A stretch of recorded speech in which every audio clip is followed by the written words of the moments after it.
Mr. Duncan, real quick, I'm already over time by a minute, but I did want to touch on El Salvador. It's a difficult puzzle to unpack, and certainly the trend lines there in terms of the President Bukele's view of the United States has deteriorated rapidly in the last couple of years to the point now where it's in a really troubling situation. I'm very troubled by it, and he doesn't seem to care a lot about what U.S. foreign policy is with regards to the country, very openly criticizes and mocks the U.S. and other Western institutions. And the reality of it is that despite all this, we have to contend with the fact that his popularity remains pretty high, and his party has enjoyed electoral gains as a result. So for whatever reason, he is tapping into some populist sentiment in the country that's converting itself into political support, and that I think gives him license, at least domestically, to continue down this trend line.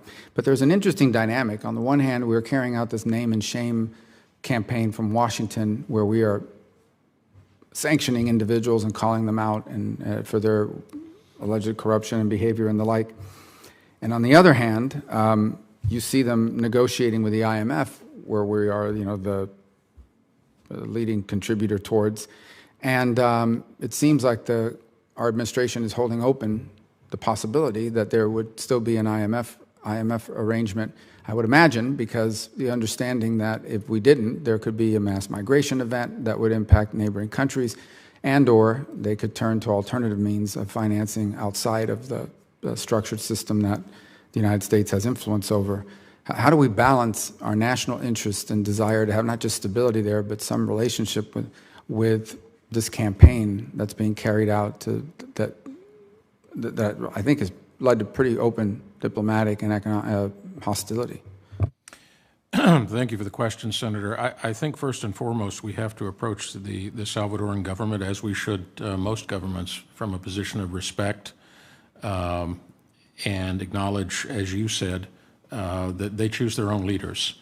And it appears that their current president is indeed, at this point, very popular. That's a reality, and we must recognize that. However, I think it's also true, as you indicated in your opening statement, that there have been some developments in El Salvador that don't seem to be conducive to strengthening Salvadoran democracy, and there have also been some economic trends that are somewhat concerning.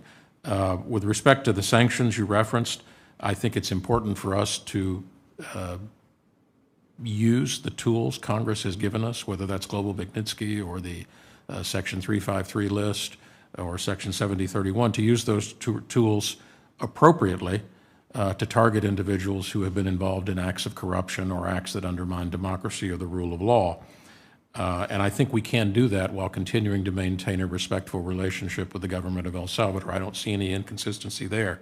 With respect to the IMF negotiations, which you mentioned, I'm not up to date on exactly where those negotiations are. I believe they are still talking to the IMF. I know the IMF has publicly expressed some concerns that they, as I understand it, want to see satisfied before they move forward with that loan. So as far as I know, no final decision on that has been made.